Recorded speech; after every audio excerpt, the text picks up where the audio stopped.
Okay, here we go. Homemade wine for medicinal purposes only. So in today's lesson, boys and girls of legal alcoholic consumption age, I'm going to show you how to relieve a little stress and tension when your relaxing music, meditation, and exercise just isn't cutting it. So stick with me. Seriously, this wine here, it's real quick to mix, simple to do. I've been doing it forever, and it only costs $4 to render a half gallon of this sweet tasting cocktail. And trust me, it will relieve some stress. Are you ready? Let's get started. Okay, I told you this was simple, and it is. Here's what we got to do. First, we need a 64-ounce, half-gallon bottle of grape juice. The important thing to this is, this has to be 100% grape juice, and you want no artificial sweeteners, you want no preservatives, anything in it. This has to be pure grape juice. And like on the bottle here, it says gluten-free, 100% vitamins, 120% vitamin C. How do you get 120%? Anyhow, the important things, no added sugar or high fructose corn syrup. And remember, high fructose corn syrup, they can have it as modified cornstarch, modified corn syrup. They can even abbreviate it where it just says HFCS. You don't want this stuff in there. And here again it says no artificial preservatives and no artificial flavors. The reason for that is it just won't work if it has them additives in the grape juice. It'll just come out tasting really nasty. So you don't want that. But this is what you need. A package of yeast. This is Fleischmann's active dry yeast, all natural. A 1/4 ounce envelope. Costs you about 50 cents. Big cup of sugar. A funnel. And some kind of tape. Paper tape, scotch tape, duct tape, whatever the heck you want to use. Here we go. I'm going to get this on one shot because I got one bottle left. Open it up. Crack it open. And what we're going to have to do is dump some out. And I dump it out to, I'll show you. And you can save this too if you want to. I make more than one bottle at a time, so I'll explain that a little later, but you can put it in a glass or whatever. But you want to get it down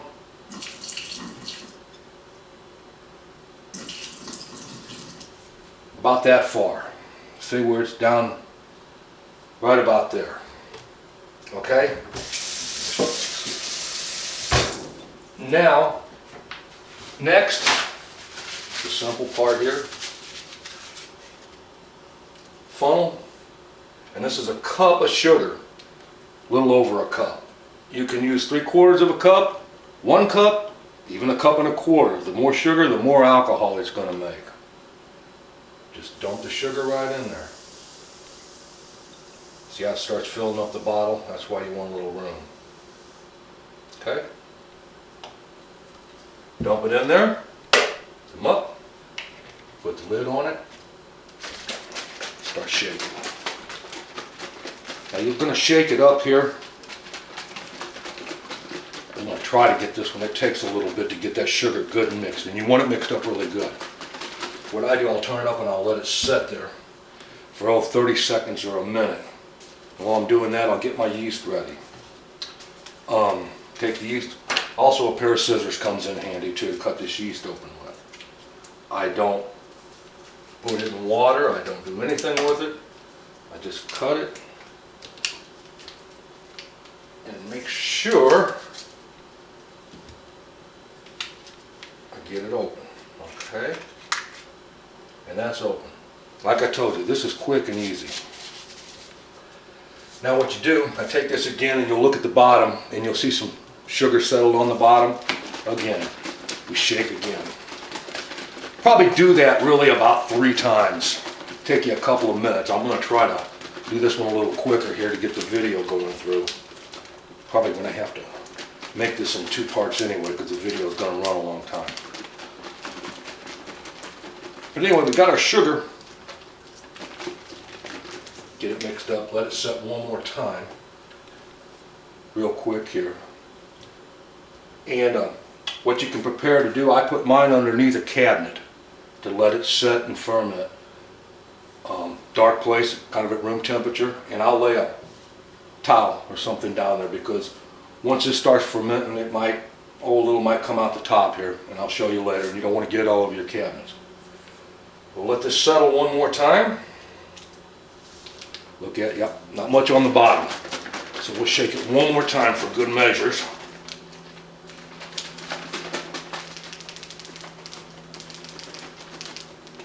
Okay. Now, open it up and just take the package of the yeast, not do anything, and dump it in. You get it all in there. Put the lid on it, shake it up.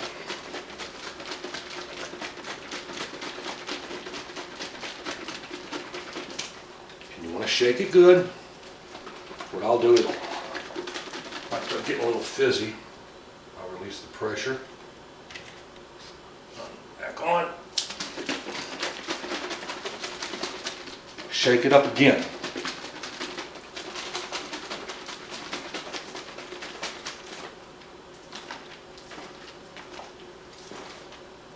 Okay, now here's the last part. Take the lid off. Well, I'm going to come closer to the camera here and show you this. I take the lid, put the lid off the pressure, tighten it down, just snub it, and I want to back this lid off about 1/8 of a turn, where you can feel the cap going up and down. Okay? About 1/8 of a turn. And you don't have to, I do. I take a piece of tape, get it off here.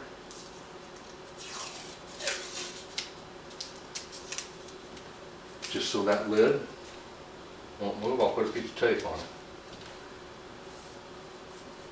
Take that, set it under your cabinet. You can check it, about 8 hours the next day. Go in there at night. I'll take a little flashlight and you can just stick it up there real quick at nighttime in front of the cabinet and you'll see the bubbles. It'll start fermenting. It'll take it anywhere from about 10 to 14 days to eat that up. And after that, you'll have yourself a jug of wine. I'm not going to have time in this video to show you how to take it out and clean it, but I'm going to make another video here real quick once it all gets done and show you how to take it out, clean it up a little, and indulge. If you got any questions, message me here on YouTube or send something to my inbox. If you would, subscribe to my channel. I got a lot more videos that's going to come up. A lot more. Just going to take me a little time to get them going. So stick around. Stay tuned for part 2 of this video so you can see how to clean your cocktail up and sip it and enjoy it. And in part 2 of this video, we might just sample a little bit of this. See you soon.